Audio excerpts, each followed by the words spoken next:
ये जो कोशिश की गई है, पहले तो ईमानदारी से सुप्रीम कोर्ट और मैं तमाम देश के सब लोगों को पूछना चाहता हूँ कि आपने 70 साल में रिजर्वेशन को सही से इम्प्लीमेंट किया, जहाँ जहाँ इम्प्लीमेंट करना चाहिए था। आज भी बैकलॉग वैकेंसी हुई है, प्रोफेसर नहीं है, इंजीनियर नहीं है, बड़े बड़े पोस्ट पे सेक्रेटरी नहीं है, कैबिनेट सेक्रेटरी नहीं है, जजेस नहीं है। जब तक एक क्लास इंटरेस्ट रहेगा, जाती है तो जातीय मानसिकता होगी, और जिस मानसिकता से होके मैं अगर जज हूँ तो जैसी बात है क्लास इंटरेस्ट होगा। शादी ब्याह तो होता ही नहीं जजेस का। जो जजेस सुप्रीम कोर्ट का ये इतना बड़ा फैसला ले रहे हैं SC/ST के बारे में, को उनके साथ उनका रहना खाना पीना, क्या जो लड़कर्जन का पद्धति वेस्ट बंगाल में लागू किया गया था कि भाई आप कास्ट बाइस्ड हो, आप प्रिंसिपल नेचुरल जस्टिस के खिलाफ हो, यार 70 साल से यही तो हो रहा है। ये मामला आया 2 अप्रैल का भारत बंद से। SC/ST ने अपनी मुट्ठी बांधी, पूरे देश में कम्युनिटी ने बंद कर दिया। तो इनको लगा कि हमसे चैलेंज, हमसे बगावत, हमसे चैलेंज करने की तुम लोग जामत कैसे हुई भाई? हम रूलिंग क्लास के लोग हैं, हम दुनिया भारत को चलाते हैं, हर पार्टी में हम काबिज हैं, सारे पॉलिटिकल पार्टी नेशनल पार्टी में हम हैं, सुप्रीम कोर्ट हमारा है, हाई कोर्ट हमारा है, स्टेट में सब हमारी सत्ता चलती है। तो आप बंद कर दिए, कोई पॉलिटिकल पार्टी भारत बंद नहीं कर सकता, आप बंद कर दिए। तो उसने सोचा कि इनको डिवाइड करो, इनको अलग अलग करो, इनको थलग थलग करो, इनको बांट दो, जाति के नाम पे लड़ा दो, एक हिस्सा इधर आएगा उससे होगा। जो डिवाइड एंड रूल पॉलिसी की बात में सुनते होंगे, बांटो और राज करो। इसी नीति के तहत अभी ये जो साजिश चली गई है, हम तो खिलाफ होना चाहिए, पूरा का पूरा मिलना चाहिए। जो वंचित तबका जिसको नहीं मिल रहा है, किसी भी जाति जमात के लोग हैं, वही एक जाति वही काम कर रहा है, दूसरे स्टेट में जाके दूसरा काम कर रहा है, ये इससे क्या हो जाएगा? हार्मोनियस के रूप पैसे नहीं है, ये कॉमन सेंस है। इंपेरिकल डेटा है ही नहीं आपके पास जिसके बेसिस पे आप जजमेंट पास कर रहे हो। ऐसा कौन सा स्थिति हुआ? अदर बैकवर्ड क्लासेस में आप क्लासिफिकेशन लगा दिए थे, इसका इम्पैक्ट क्या ये तो जान लेते, ये समझ लेते। जब हम मांगने के लिए जाते हैं रिजर्वेशन इन प्रमोशन में लागू कर दो, इंपेरिकल डेटा दिखाओ, क्वांटिफाइबल डेटा दिखाओ, बैकवर्डनेस सिद्ध करो, ये सब नोटों के चलता था। 3 राइडर लगा दिए मेरिट को। यही तो आता, पहले जब आरक्षण छीनी जाती थी वो कहते थे कि धर्म का नाश हो जाएगा, महापाप हो जाएगा, धरती हाहाकार पच जाएगी और यहाँ पर भूकंप आ जाएंगे अगर शूद्र पढ़ लिया, वेद मंत्र का उच्चारण कर दिया, शंभू को मार दिया। अभी क्या करते हैं? मेरिट नहीं है। अभी क्या करते हैं? नेशनल इंटरेस्ट है। ये 85% SC/ST OBC से बढ़कर नेशनल इंटरेस्ट किसका है? किसके इंटरेस्ट में काम कर रहे हो? नौकरी पैसा तुमसे पैसा कैसे मिल रहा है? तनख्वाह कहाँ से मिल रहा है? नेशनल इंटरेस्ट कहाँ का नेशनल इंटरेस्ट भाई? तो ये कहीं ना कहीं ये पॉलिटिकली मोटिवेटेड है। जब इलेक्शन था तो जजमेंट को रिजर्व कर दिया, अब जैसे ही इलेक्शन जीत के आ गए तो ये पास कर रहे। तो ये तमाम चीज़ें जो कटघरे में खड़ी कर रही है। M बालाजी, आपको पता है M बालाजी का केस आया, 50% से ज़्यादा आरक्षण नहीं होना चाहिए, वो ऑबिटर डिक्टा था, यानी कहा गया था, लेकिन एज इट इज उसको फॉलो की गई। और SC/ST थे ही नहीं इंदिरा सानी केसेस में, और वो लपेट लिया SC/ST लोगों को और पास कर दिया पूरा एंटायर गवर्नमेंट को। अगर ऐसा है इंदिरा सानी केस में, जैसे EWS के भी ले लो, EWS में कौन सा गरीब ब्राह्मण, दलित ब्राह्मण, क्षत्रिय जो भी है, इनको भी कर लो, इनका भी रविंकरण कर लो, तब तो पता चलेगा EWS में किसको हिस्सा के लिए मिलेगा, EWS को क्यों बाहर रखा। सबके क्लासिफिकेशन हो रहा है तो सबका हो। यही तो सबसे बड़ी बात है कि सुप्रीम कोर्ट का हिम्मत कैसे हुआ कि पार्लियामेंट को चैलेंज करने का। ये सीधा सुप्रीम कोर्ट का डायरेक्ट चैलेंज कर रहा है। ये balance of power, separation power को चुनौती देने की कोशिश की गई है सुप्रीम कोर्ट के माध्यम से। हम तो मानेंगे क्योंकि सुप्रीम कोर्ट ने, एपेक्स कोर्ट ने पास किया है, संविधान के तहत, संविधान का हिस्सा है, मगर हम इसके ऊपर क्वेश्चन उठाएंगे। अभी देखिए थुकार चाटा की नहीं, जब जजमेंट पास कर दिया था केसेस में कि एंटीसिपेटरी बेल का प्रावधान को लेकर, दोबारा फिर हाहाकार मचा। फिर कानून पढ़ाए कि नहीं? बाबा साहब के बच्चों ने कानून पढ़ाए कि नहीं? अगर जरूरत पड़ेगी तो दोबारा कानून पढ़ाएंगे हम भारत के लोगों को। लेकिन ऐसी कहाँ खा रहे थे? बांट कौन रहा था? आपको 90% हिस्सा नहीं दिख रहा है? हर जगह पे, हर चौराहे पे, हर गवर्नमेंट अधिकारी बने हुए हैं। बांट कौन रहा था? थोड़ी एक जाति बांट रही थी। UPSC का चेयरमैन कौन है? कब तक बना है? कौन शेड्यूल कास्ट का कभी बना है चेयरमैन? चीफ जस्टिस, कितने चीफ जस्टिस? हाई कोर्ट में जजमेंट जो पास करता है कौन है? जितने तमाम कैबिनेट सेक्रेटरी, लॉ सेक्रेटरी बने हुए हैं, उसमें कितने लोग हैं शेड्यूल कास्ट के जो बांट रहे थे? कोई किसको नहीं बांट रहा था। क्यों बांटेगा किसको कोई? आप क्वेश्चन नहीं देखना चाहिए। आप 15-16% के पीछे पड़े हुए हो। बाबा साहब ने कह दिया कि जाओ तुम्हारे घर में लगा शासन करती जमात बनना है। आप तो 20%, 15% में लड़ रहे हो। अरे पूरा 90% खाली है भाई, कब्जा कर दो। उसके लिए क्यों नहीं सोच रहे हो? 15% में जाएंगे, 15% में मरेंगे, 15% में झगड़ा होगा, 15% में वो होगा, एक जगह पे होगा पर उसी में मिट्टी बनेगा, वही खेलेंगे, वही मरेंगे, वही जिएंगे। नाली का पानी को उठाने की कोशिश किया, जो कीड़ा है ना, गोबर का कीड़ा, वही से उठाने की कोशिश किया गया। भाई 70 साल हो गए, अभी आगे बढ़ो। अबे 100 के 100 क्यों नहीं सोच रहे हो? अरे जालिमों, अरे मूर्खों, अरे गधों, 100 के 100 क्यों नहीं सोच रहे हो? बाकी 80% के ऊपर कब्जा कब करोगे? तुम लोग हर बार कब कैबिनेट सेक्रेटरी, लॉ सेक्रेटरी, सब जगह पे क्यों कब्जा नहीं करोगे? अब 15 साल में मरेंगे, 15% में हाथ दा दो। अरे पोलो के 100 क्यों नहीं चाहिए भाई? क्या संसद इसमें कोई अध्यादेश लाएगी? अध्यादेश लाना चाहिए, ऑर्डिनेंस लाना चाहिए। 2-4 ग्रुप के लोग इसके ऊपर आए हैं, मिलना चाहिए, क्यों नहीं मिलना चाहिए?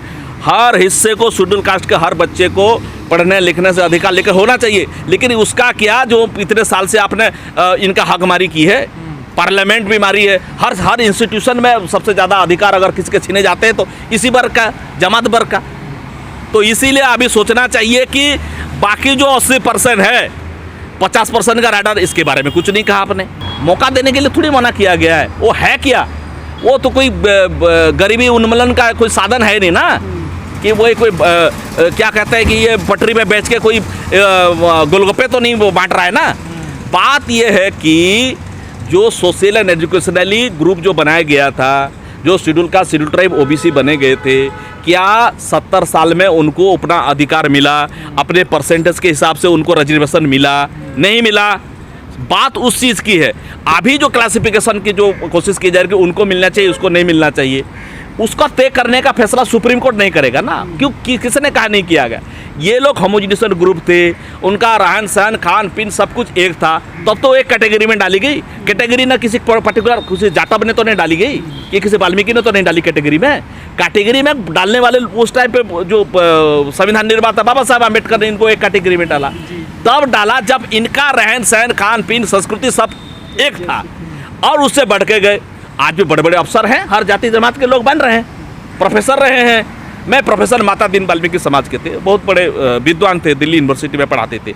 उनका वो कॉन्स्टिट्यूशनल एक्सपर्ट थे, उनसे भी हम बातचीत करते तो ये चीज़ कहते, पहले रिजर्वेशन को तो लागू करो, बाद में क्लासिफिकेशन कर लेना। रिजर्वेशन को लागू किया नहीं, बड़े बड़े कुर्सी जहाँ पे पहुँचना चाहिए नहीं पहुँचा। 30 साल तक रंगचारी का जजमेंट लागू हुआ, प्रमोशन मिलता था, बड़े बड़े अफसर बनते थे। आज क्यों नहीं बढ़ने सेक्रेटरी पे? क्योंकि रिजर्वेशन इन प्रमोशन में लगा दिया, राइडर लगा दिया। ये सारा राइडर हुआ, काउंटेबल डेटा स्टेट कलेक्ट करती नहीं, और सुप्रीम कोर्ट रिजर्वेशन प्रमोशन के लिए कोई डायरेक्शन देता नहीं। और जब कहा जाओ तो काउंटेबल डेटा के लिए डायरेक्शन दे दो, तो सुप्रीम कोर्ट कहता है कि नहीं ये तो पॉलिसी मैटर है। जब उनका बैलेंस ठीक रहता है, एरियल एंटेना को बचाना होता है, तो कह देंगे कि नहीं, यहाँ पे ये पॉलिसी मैटर है, sorry mister council, you can not direct, it is a policy matter, you can not interfere. और when the caste interest is there, then they can direct, okay yes. तो जज तो अपनी जाति में शादी करते नहीं है, अभी इतना दूसरे जाति में शादी करते हैं क्या जज? तो उनका भी जाति है, उनके साथ उठना बैठना है थोड़ी सा नहीं है। तो इतना इनके मन में हम कैसे सोचें कि शेड्यूल कास्ट, ओबीसी के प्रति इनके मन में अच्छे भावना है? कैसे सोचें? आप शादी जाति से उठ के शादी ब्याह करते हैं, उठना बैठना, खाना पीना आपका किसी तरीके से है नहीं, वो अलग बात है। जस्टिस गवई बैठ जाते हैं उनके साथ, खाते पीते, अलग बात है। लेकिन कितने लोग हैं उस परसेंटेज में है? अब होने के बाद भी आप देख लीजिए सोशल स्टेटस क्या है। सोशल स्टेटस क्या है? क्या उसके गांव में उसको रेस्पेक्ट करते हैं कि उसके जात के हिसाब से रेस्पेक्ट होता है डिस्ट्रिक्ट मजिस्ट्रेट को, कलेक्टर को या बैरिस्टर को, या उसके जात के हिसाब से होता है कि उसी पोस्ट के हिसाब से होता है? तो उसका सोशल स्टेटस तो वही है। बात है कि ये रिप्रेजेंटेशन है, वहाँ पे कोई ना कोई होना चाहिए।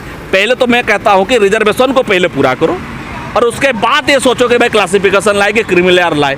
अब एक तो जो टैक्स दी गई थी पार्लियामेंट को, सुप्रीम कोर्ट को, पूरे देश भर के एग्जीक्यूटिव को कि भी इसको लागू करो, लागू कर नहीं पाए, अभी क्लासिफाइड कर रहे हैं।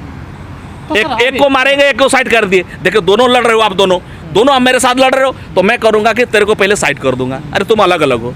उसके बाद इसको पीटूंगा, इसको पीटने के बाद क्या करूँगा? उसके बाद भाई जगह गजेंद्र इधर आ जा। अबे तुरे हिम्मत कैसे हुए मुझे ये बात सवाल करने के लिए? अरे तेरा हिम्मत कैसे हुआ? उसके बाद तेरे को पीटूंगा। अभी एक ग्रुप को पीटेंगे, अभी दूसरे बात जब खत्म हो जाएगा तो अरे रिजर्वेशन बचा नहीं है, देश को कलंक है, ये देश को बर्बाद कर रहा है, मिट्टी पलित कर दिया, खत्म कर दिया, फिर खत्म करो। तो ये यही कहानी है। लोगों के लिए क्या नहीं, बहुत बड़े तबका है जो उसका पोस्टमार्टम करना चाहते हैं।